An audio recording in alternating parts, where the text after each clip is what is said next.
FTP நேயர்களுக்கு வணக்கம். இன்று நம்மோடு சிறப்பு நேர்காணலுக்காக இணைந்திருக்கிறார் மூத்த பத்திரிகையாளர் ஐயநாதன் அவர்கள். சார் வணக்கம். வணக்கம். வணக்கம். தாவேகாவுடைய பொதுக்குழு எப்படி சார் பாக்குறீங்க? அதாவது இந்த கரூர் சம்பவத்துக்கு பிற்பாடு அந்த கட்சிக்கு ஏற்பட்ட ஒரு பின்னடைவு, எதையும் பேசாம ஒரு மாசம் இருந்தாங்க. இந்த நெருக்கடி எப்படி சந்திக்கிறது அப்படின்றதுல அவங்களுக்கு பெரிய குழப்பம் ஏற்பட்டுச்சு. அதன் விளைவு அவரும் வரல, அந்த கட்சிக்காரங்களும் போயிட்டு பதுங்கிட்டாங்க. ரைட்.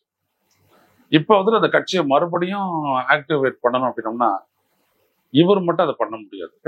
அப்ப கட்சியை வந்துட்டு இயக்கணும்னு வரும்போது ரெண்டு விதமான விஷயம் இருக்குது. ஒண்ணு, கட்சியினுடைய அடிப்படை அமைப்புகளை கட்டமைக்கணும். கட்டமைக்கப்பட்ட அந்த கட்சி அமைப்புகள் வந்துட்டு மக்களிடையே தொடர்பு கொண்டு செயலாற்றணும். இது யாரால செய்ய முடியும் அப்படின்னு பார்த்தோம்னா அந்த கட்சியினுடைய பொதுக்குழுவால தான் செய்ய முடியும். ஸோ பொதுக்குழுவை விஜய் கூட்டியிருக்காரு. சரியான மூவ் தான். அந்த மாதிரி அவர் பண்ணியிருக்காரு.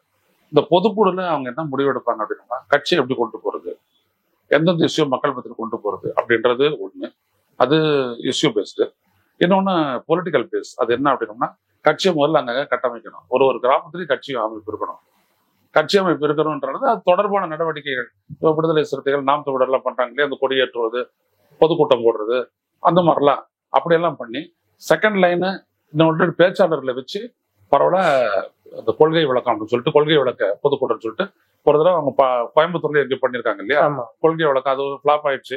ஏன்னா இவரை யாதவ் அர்ஜுனாவையும் புசியானதையும் வச்சு பண்ணாங்க. இப்ப வேற ஆட்களை வச்சு அவங்க பண்ணலாம், பண்ணிக்கிட்டே அந்த மாதிரி செய்யலாம். ஸோ ஆக இந்த மாதிரி ஒரு இரட்டை இரண்டு வழிகளில் வந்துட்டு அவங்களுடைய கட்சியை வந்துட்டு மறுபடியும் புத்துணர்வு ஊட்டுறதுக்கான முயற்சியில் விஜய் ஈடுபடுவாருன்னு எதிர்பார்க்கலாம். விஜயுடைய அரசியலே கரூர் சம்பவத்திற்கு முன் பின் அப்படிதான் பொதுவா செய்தியாளர்களா இருக்கட்டும் எல்லா இடத்துலயும் அதைதான் பேசுவாங்க. முன் பின் மாறுமா சார் ஏதேனும்? இல்ல, என்ன ஆச்சு அப்படின்னோம்னா தாங்க நினைச்சது எது வேணாலும் செஞ்சுட்டு போயிடலாம் அப்படின்றதுதான் விஜய் தரப்பு. விஜய் கூட இருக்கிறவங்க இவங்க எல்லாம் செஞ்சது. 9 மணிக்கு நாங்க அங்க மரக்கடையில பேசணும் திருச்சியில அப்படின்னோம்னா இங்க இருந்து 9 மணிக்கு அவங்க போயிட்டு 2 மணிக்கு அங்க பேசுறது. என்ன பண்ணிட முடியும்? வடக்கு போட்டா மக்கள் கிட்ட வந்து சொல்றது அப்படியே மாத்தி எங்களை அடக்குமுறைக்கு உட்படுத்துறாங்க அப்படின்னு அப்படி ஒரு மைலேஜை தேட பார்த்தாங்க. அப்படிதான் அவங்க செஞ்சுக்கிட்டு இருந்தாங்க. 5 கூட்டத்துக்கு அப்படிதான் செஞ்சிருந்தாங்க. 8:45 வரேன்னு சொன்னார் நாமக்கல்ல. எத்தனை மணிக்கு பேசினார் அவரு? 2:45. யாரும் கேட்கறதுக்கு இல்லை. மயக்கப்பட்டு விடுறவங்க மயக்கப்பட்டு விழுந்தாங்க. அவர் ஒன்றும் கண்டுக்கல. அவங்க பாட்டுக்கு வந்துகிட்டே இருக்கிறாங்க. ஆனா கரூர்ல வந்துட்டு அவங்க எதிர்பாராத ஒண்ணு நடந்து போச்சு. அது அவங்க ஒரு ஷூட்டிங் நடத்துறதுக்கான ஏற்பாடுகளை அவங்க செஞ்சு வச்சிருக்கிறாங்க அப்படின்றது இந்த ஃபோக்கஸ் லைட் எல்லாம் செட் பண்ணி வச்சிருந்தது, ஜென்ரேட்டர்லாம் போட்டு வச்சிருந்தது எல்லாம் காட்டுது. அதுல இந்த மாதிரி ஒரு சம்பவம் நடக்குன்றது அவங்க எதிர்பாராது. அது அவங்களுக்கு ஒரு பெரிய அதிர்ச்சியை கொடுத்துருச்சு. ஸோ அந்த அதிர்ச்சியிலிருந்து மீள்றதுக்கு என்னென்ன பண்ணியிருக்காங்க. கடைசியாக நேரில் சந்திச்சு அந்த 37 குடும்பங்களையும், ஒரு 37 குடும்பம் இல்லை 35 குடும்பங்கள், அவங்கள வந்துட்டு சந்திச்சு பேசி மன்னிப்பு கேட்டு அழுதுருக்காரு சொல்றாங்க. ஓகே, ஏதோ ஒண்ணு. இப்ப வந்துட்டு அவரு மறுபடியும் மக்கள் கிட்ட போனோம் அப்படின்னோம்னா அப்ப வந்துட்டு அவரு இந்த படத்தை மறந்துட்டு புதுசா போனோம் அப்படின்னோம்னா முன்னாடி மாதிரி அதே வீரியத்தோட, அதான சொன்னார் அவர் ஒரு வீடியோவோட, அதே வீரியத்தோட நம்ம வந்துட்டு செய்வோன்ட்டு அதை தான் இப்ப பண்ணிட்டு இருக்காரு. ஒவ்வொரு நாளும் ஒரு அறிக்கை. அதுல குறிப்பா திமுக சாடி அந்த அறிக்கை அதுதான் அவர் பண்றாரு. ஸோ கரூருக்கு முன்னாடி இருந்த நிலையை மீண்டும் ஏற்படுத்தணுன்ற ஒரு முயற்சியில் ஈடுபட்டிருக்காங்க. அது எந்த அளவுக்கு மக்கள் மத்தியில் ஒர்க் அவுட் ஆகும், அவருடைய கட்சியை வந்துட்டு ஊக்கப்படுத்தி செயல்பட வைக்கும் அப்படின்றது பொறுத்தவரை தான் பார்க்கணும். சூழ்ச்சிகளும் சூதுகளும் 2026 தேர்தலில் பாடம் புகுத்தப்படும்னு சொல்றாரு. குறிப்பா திமுகவை எதிர்த்து பேசுறாரு. பலமா பேசுறாருன்னு நினைக்கிறீங்களா சார்? அது அவருடைய சூத்திரம். அவர் வந்துட்டு இங்க இருக்கிற ஆளுங்கட்சி அவர் எதிர்த்து தான் அரசியல் பண்ணி ஆகணும்ன்றது அவருடைய சூத்திரம், அரசியல் சூத்திரம், ஃபார்முலா. ஸோ பிஜேபியும் எதிர்க்கிறாரு, திமுக எதிர்க்குது. ஸோ பிஜேபி எதிர்க்கிறாரு, அவரும் எதிர்க்கிறாரு. திமுகவுடைய ஸ்ட்ரென்த் என்ன? பெரியாரு, அம்பேத்கர், இதெல்லாம் தான். அதே இவரும் சொல்றாரு, என்னோட கொள்கை வழிகாட்டின்றாரு. ஸோ அதே தான். ஆனா இவங்க ஊழல், சுயநலம் அப்படிலாம் சொல்லிட்டு இவர் சொல்றாரு. ஸோ அதை காட்டி இவர் வந்துட்டு பலப்படுத்த முயற்சிக்கிறாரு. அதான் அவருடைய அரசியல் ஃபார்முலா. ஸோ அதனால அவர் சொல்றாரு, மக்கள் மத்தியில நீங்க போகும்போது நீங்க சொல்லக்கூடிய விடயத்துக்கு வந்துட்டு ஆதாரங்கள் இருக்கணும், மக்கள் அதை உணரணும். நீங்க எதை சொல்றீங்களோ அது மக்களும் உணரணும். உணர்ந்தா தான் உங்களுக்கான அரசியல். அது அப்படி இருக்கா அப்படின்றது இதுக்கு மேலதான் பார்க்கணும். இது வரைக்கும் அவர் ரசிகர் கூட்டத்தை வச்சுக்கிட்டே பண்ணிட்டு இருக்காரு. இன்னும் மக்கள் கிட்ட அவர் வந்துட்டு பெருசா பெருசு அடையலை. மக்கள்ல வந்து தொழிலாளர் இருக்காங்க, விவசாயி இருக்காங்க, வியாபாரிகள் இருக்காங்க, மாணவர்கள் இருக்காங்க, இளைஞர்கள், ஏகப்பட்ட பேர் இருக்காங்க. இவருடைய ரசிகர்கள் இவருக்கு நல்ல ஒரு பலம் துணை நிற்கிறாங்க. இதை தாண்டி அவருக்கு வேற என்ன பலம் இருக்குது அப்படின்றது நிரூபிக்கப்படணும். மக்கள்கிட்ட சென்றடையலன்னு சொல்றீங்க. இதற்கு முன்னாடி விஜய் தான் டிவிகே வர்சஸ் டிஎம்கே அப்படின்னு சொன்னாரு. இப்போ இந்த கரூர் சம்பவத்திற்கு பிறகாக எதிர்க்கட்சி தலைவர் அந்த இடங்கள்ல குறிப்பா திமுகவை எதிர்ப்பதற்கான ஒரு கட்சியாகவே தாவேகா மாறி விட்டதோ அப்படின்னு ஒரு ப்ரொஜெக்ஷனுக்கு வந்து விட்டதா பார்க்க முடியுது சார். இல்ல அப்படிதான் ப்ரொஜெக்ட் பண்ணுவாங்க அவங்க. அப்படி ப்ரொஜெக்ட் பண்ணிருக்கலாம். விஜய் சரியான லைன்ல போயிருந்தாருன்னா. ஆனா விஜய் என்ன பண்ணிட்டாரு அப்படின்னா, அவருடைய கட்சியை அவர் என்கரேஜ் பண்ணல. நல்லா கவனிக்க. ஒரு கட்சியினுடைய தலைவர் ஒரு மேடையில ஏறி பேசுறாரு, இல்ல வண்டியில ஏறி பேசுறாருன்னா, அங்க இருக்கக்கூடிய கட்சியினுடைய நிர்வாகிகளுடைய பேரை சொல்லி அவங்களை அடையாளப்படுத்தணும். எந்த இடத்துல அவர் செஞ்சிருக்காரு. அப்போ என்ன பிரச்சனை அப்படின்னம்னா, தன்னுடைய கட்சியினரே அவர் அடையாளப்படுத்தல. இதுக்கு மேல செய்யறாருன்றதை பார்ப்போம். அவர் தன்னை மட்டுமே அடையாளப்படுத்திக்கிட்டு தான் பேசுறது, அப்படி ஒரு பேச்சு வந்துட்டு ஒரு திறமை வாய்ந்ததா இருக்காருன்னா அதுவும் கிடையாது. பார்த்திருக்கீங்க நீங்க. மனிதருக்கு மனிதர் அப்படின்றாரு, கடலை மணல் அரிப்புக்கு வந்துட்டு கடலை மீன் அரிப்பு ஏதோ சொல்றாரு. அவர் இன்வால்வ் ஆகல, அரசியல் இன்வால்வ் ஆகல. அவர் அரசியலை பொறுத்த வரைக்கும் புரிதல் ரொம்ப முக்கியம். அந்த புரிதலை வெளிப்படுத்தல அப்படின்னோம்னா வீட்டுல இருக்கிறவங்க கூட ஓட்டு போட மாட்டாங்க. நம்ம தனிமரமா நிக்க வேண்டியதுதான். விஜய்க்கு இருக்கக்கூடிய முதன்மை பிரச்சனை இது. ரெண்டாவது பிரச்சனை அவர் கூட இருக்கிறவங்க யாருமே ஒரு நீண்ட காலமா அரசியல்ல ரொம்ப எஸ்டாப்ளிஷ் ஆகி அனுபவமிக்கவர்கள்னு யாருமே கிடையாது. நீங்க ஆதவ அர்ஜுனா எடுத்துக்கிட்டீங்கன்னா யாருக்குமே அங்க கிடையாது. புசி ஆனது அப்படின்னோம்னா ஒரு ரசிகர் மன்ற அனுபவம் உள்ளவர் தான். ஒரு நல்ல ஆர்கனைசர், ரசிகர் மன்ற அனுபவம் உள்ளவர், இப்படிதான் இருக்காங்க. அப்ப கட்சியுடைய வேற எந்த அமைப்பும் வந்துட்டு விசிபிளா தெரியவே இல்லை. விஜய் கூட ஒரு 10 பேர் வந்து உட்காருவாங்கடா, அவ்வளவுதான். அதை தாண்டி எதுவுமே இல்லை. இப்ப நீங்க ஒரு பகுதியில இருக்கீங்க, இந்த கட்சி தொடங்கி 2வது வருஷத்துல இயங்கிக்கிட்டு இருக்குது. இப்போ பிப்ரவரி தானே 2 வருஷம் முடிஞ்சிருது. 3வது வருஷத்துல அடி எடுத்துக்கிட்டு போகுது.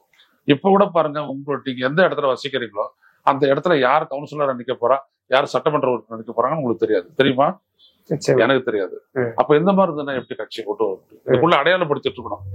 இந்த இடத்துல ஒரு வரதராஜன், இந்த இடத்துல கேசவன், அந்த இடத்துல முனியப்பன் அப்படி சொல்லிட்டு நீங்க அடையாளப்படுத்திருக்கணும்.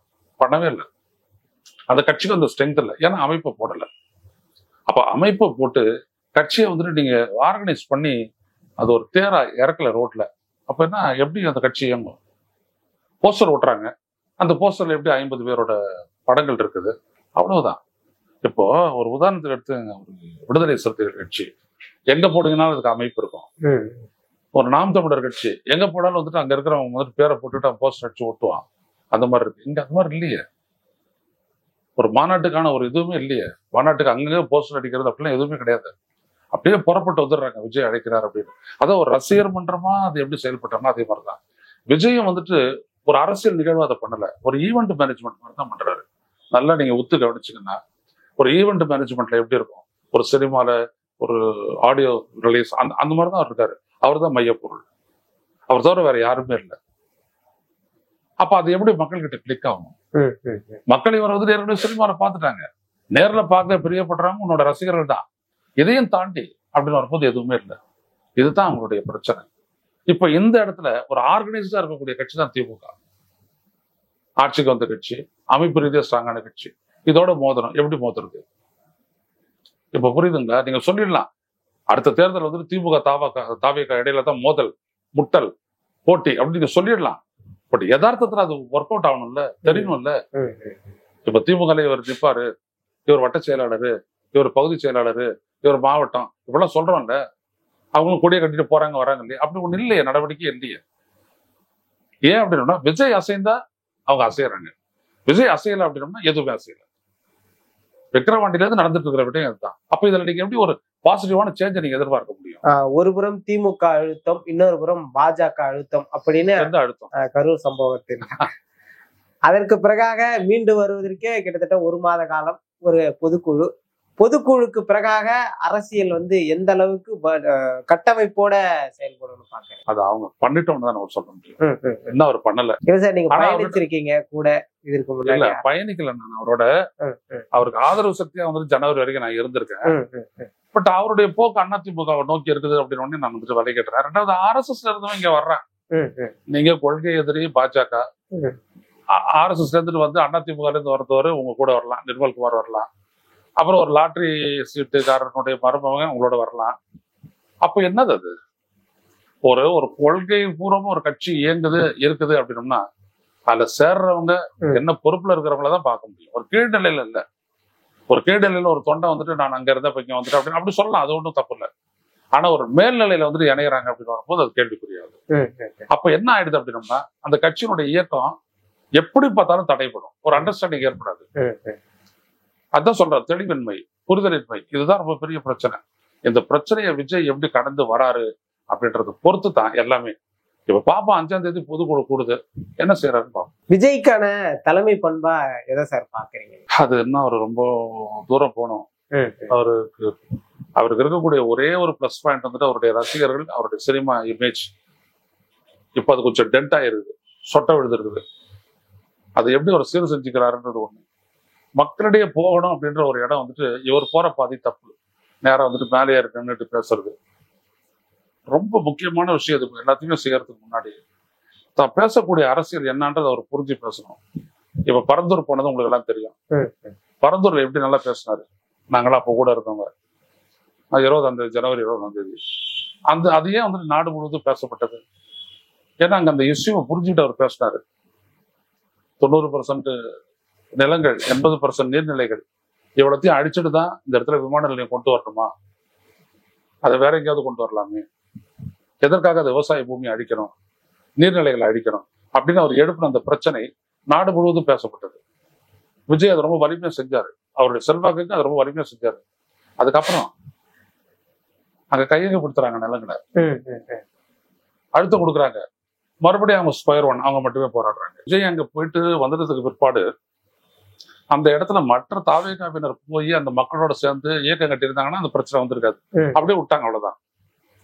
சோ அரசியல் முழுமையா விஜயனுடைய வருகை அதோட முடிஞ்சு போயிட்டு அப்புறம் என்ன பண்ணுவீங்க நீங்க? அந்த மக்கள் எப்படி உங்களோட நிற்பாங்க? அதான் பிரச்சனை. நிச்சயமாக சார், தாவேகாவின் அரசியல் நிலைப்பாடுகள் பற்றி மிக தெளிவா சொன்னீங்க. நம்ம மேலும் ஒரு காணொலியில சந்திக்கலாம். நன்றி.